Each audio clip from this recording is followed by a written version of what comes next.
तो बच्चों, पिछली क्लास में हमने ये पाठ पढ़ा था, नवम पाठ काकस्य बुद्धि चातुर्य के ऊपर, यानी कौवे की चतुराई पर। तो हिंदी अनुवाद किया था, और हिंदी अनुवाद के बाद आज हम अभ्यास कार्य करेंगे। तो अभ्यास कार्य का पहला प्रश्न है, अधोलिखित प्रश्नानाम उत्तराणि विकल्पेभ्य चिनुता। अधोलिखित प्रश्नानाम उत्तराणि विकल्पेभ्य चिन्हित, यानी अधोलिखित में नीचे लिखे हुए प्रश्नों के उत्तर विकल्प में से चुने। तो कैसे? वृक्षस्य अधः कः वसति। अब यहाँ पर यह एक बात देख लो, इसका नियम होता है कि हमें उत्तर कैसे ढूंढना होता है। जो प्रश्न दिया हुआ है ना, प्रश्न में कह दिया हुआ है। अब इस कह शब्द को देखो कि ये कौन सी विभक्ति का है और कौन से वचन का है। स्टोरी के अनुसार कौन की सर्प रहता था, तो सर्प पर हम टिक लगा देंगे इस तरह से। उसके बाद देखो, काक दंपत्ति कस्मात बहि अगच्छताम। अगच्छताम द्विवचन है और प्रथम पुरुष का है, तो बही का मतलब होता है बाहर, और कस्मात मैंने किस से, तो कस्मात प्रश्नवाचक शब्द है। तो यहाँ पर कस्मात बही लिखा हुआ है, किस से बाहर आते थे। काक दंपत्ति किस से बाहर आते थे? किससे? नीड से बाहर आते, यानी घोंसले से बाहर आते थे। तो खा ऑप्शन हमारा यहाँ पर सही होगा कि घोंसले से बाहर आते थे। और अब तीसरा है, काक दंपत्ति कहीं सह वसंती स्म। कहीं यानी कि यहाँ पर तृतीय विभक्ति का बहुवचन है, और सह के साथ में हमेशा तृतीय विभक्ति आती है। जैसे यहाँ पे बही लिखा है, बही के साथ हमेशा ही पंचमी विभक्ति आती है। इस बात का ध्यान रखें। इस चैप्टर में उपपद विभक्तियों के बारे में बताया गया है। तो यहाँ पर किसके साथ रहते थे? काक दंपत्ति अपने बच्चों के साथ रहते थे, लेकिन स्टोरी के अनुसार काक दंपत्ति अपने बच्चों के साथ रहते थे, तो इसलिए शावकई पर हम इसमें टिक लगा देंगे ऐसे।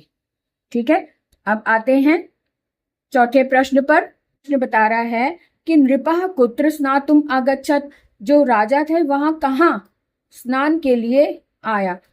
नदी में आया था, तो नदी में हम इसका टिक लगा देंगे। उसके बाद देखो, काकः स्वर्ण हारम कुत्र अक्षिपत।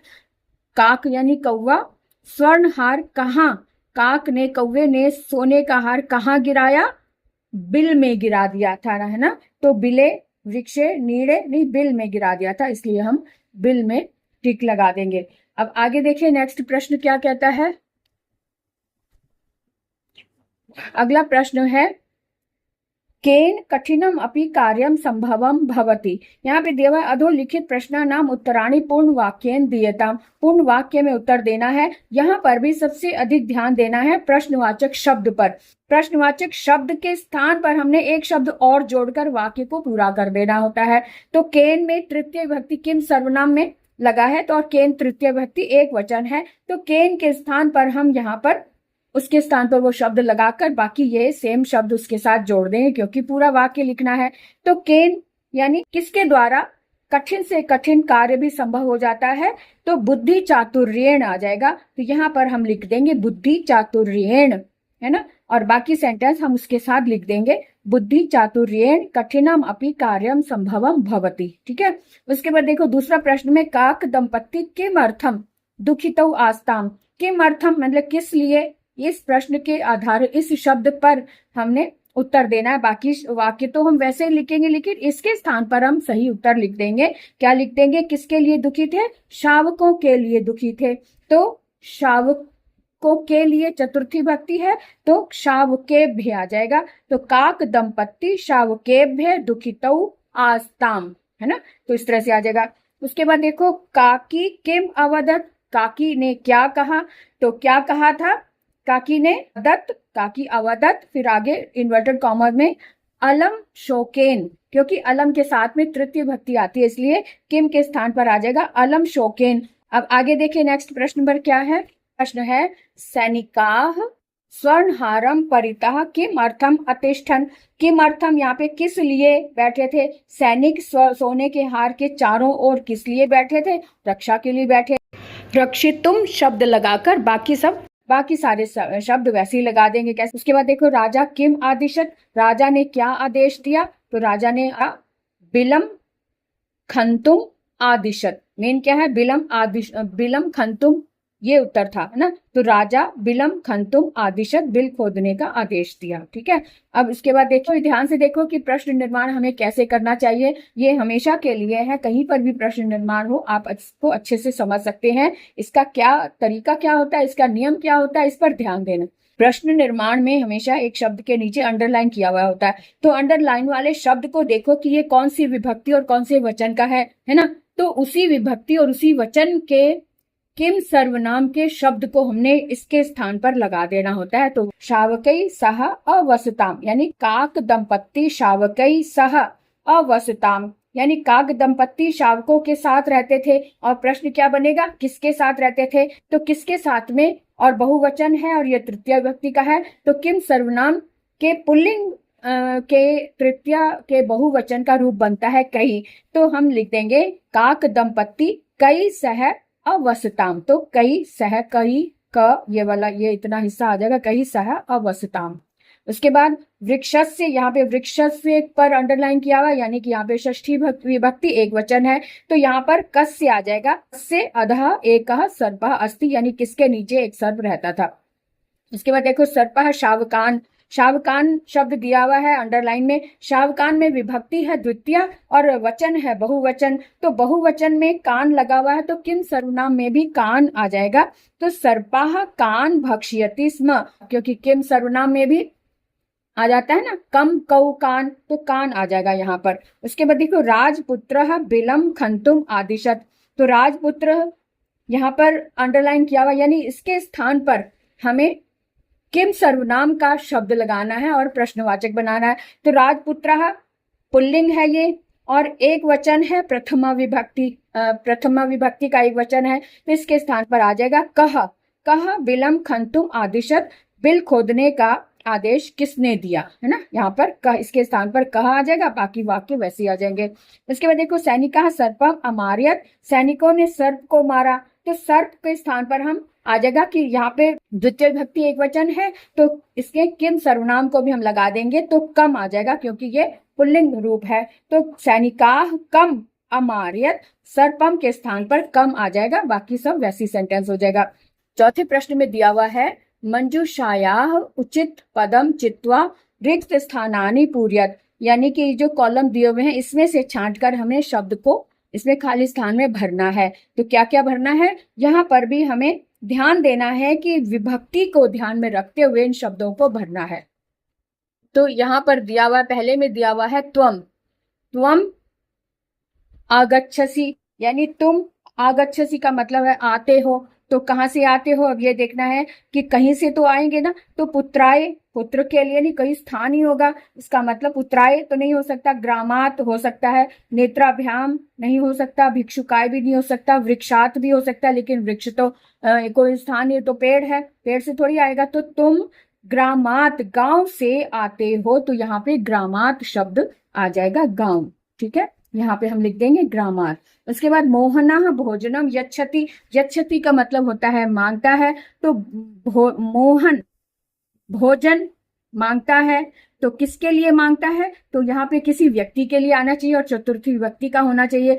तो पुत्राय पुत्र के लिए हो सकता है, ग्रामात नहीं हो सकता, नेत्राभ्याम नहीं हो सकता, भिक्षुकाय हो सकता है क्योंकि इसमें भी चतुर्थी विभक्ति लगी है, इसमें चतुर्थी विभक्ति लगी है। तो मोहन पुत्र के लिए तो नहीं, लेकिन भिक्षुक के लिए यहाँ पे भोजन मांगता है, इसलिए भिक्षुकाय शब्द यहाँ पर आ जाएगा, भिक्षुकाय।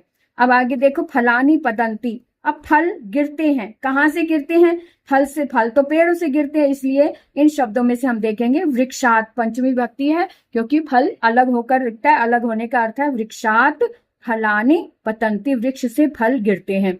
उसके बाद देखो जनकः वस्त्राणि आनयति, जनक जो है यानी पिता वस्त्र लाते हैं, किसके लिए लाते हैं, पुत्राय, पुत्र के लिए लाते हैं, इसलिए यहाँ पर पुत्राय आ जाएगा, जनकः पुत्राय वस्त्राणि आनयति। वयम पश्यामः, हम देखते हैं, क्या देखते हैं, नेत्राभ्याम, तो नेत्रों से, आंखों से देखते हैं, हम आंखों से देखते हैं, तो यहाँ पर से का मतलब है तृतीय भक्ति का द्विवचन आ गया कि दो आंखें होती हैं, तो इसलिए द्विवचन, नेत्रों में हमेशा द्विवचन आता है क्योंकि दो आंखें होती हैं, तो हम नेत्रों से देखते हैं, वयम नेत्राभ्याम पश्यामः।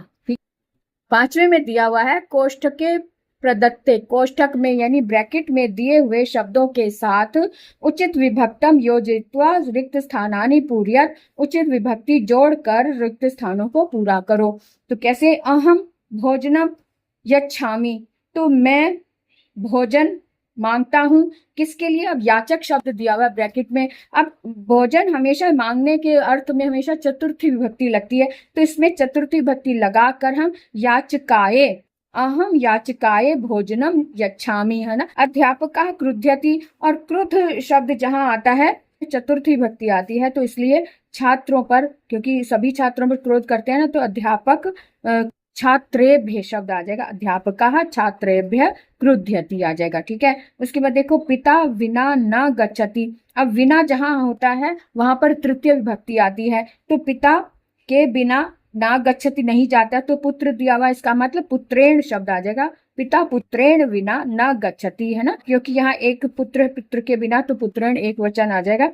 कन्या सह गच्छति, सह में भी सह के साथ तृतीय विभक्ति का प्रयोग होता है, तो कन्या अम्बा लिखा है तो अम्बया, क्योंकि स्त्रीलिंग शब्द है, स्त्रीलिंग का एक तृतीय विभक्ति एक वचन में आ जाता है, जैसे सीतया नद्या, तो अम्बया, कन्या अम्बया सह गच्छति, है ना, इस तरह से आ जाएगा। इसके बाद देखो परितः, परितः जहां होता है वहां पे द्वितीय विभक्ति का प्रयोग होता है, तो यहाँ पे भवन दिया हुआ है, तो भवनम परितः वृक्षाः सन्ति, भवन के चारों ओर वृक्ष हैं। इस तरह से इनका हमने उपपद विभक्ति, उचित विभक्ति लगाकर प्रयोग हो गए।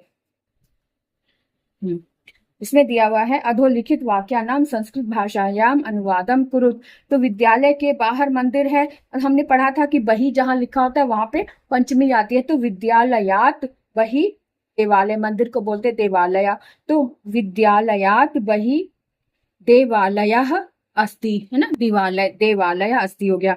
बालक कुत्ते से डरता है, तो डरने के अर्थ में भी पंचमी विभक्ति आती है, तो बालकाः कुक्कुरात् बिभेति, ना, इस तरह से वाक्य हो जाएगा। इसके आपस में विवाद मत करो, तो मत वाले जैसे अलम आया था ना, अलम शोकेन, शोक मत करो, पाठ में पढ़ा था, तो जहां मत करो आता है वहां पर अलम आ जाता है, तो आपस में विवाद मत करो, तो परस्परम, आपस में का शब्द होता है परस्परम, अलम विवादेन, ये आ जाएगा।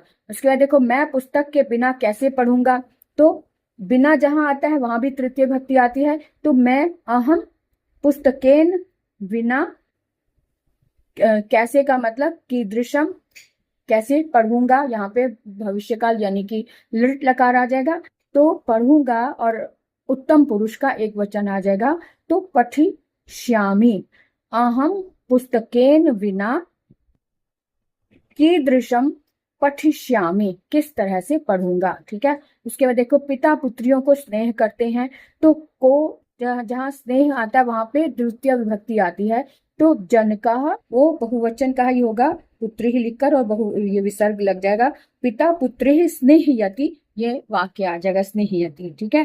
तो इसको हमने इस तरह से देख लिया। अब ये इसका अभ्यास कार्य हमने ठीक से भर लिया। अभी भी आपको कोई प्रश्न परेशान करता है कोई या उठ रहा है तो आप पूछ सकते हैं, आप कुछ भी प्रश्न पूछ सकते हैं इस व्याकरण से संबंधित, तो आपको उत्तर जरूर मिलेगा। तो ये पाठ हम यहीं समाप्त करते हैं।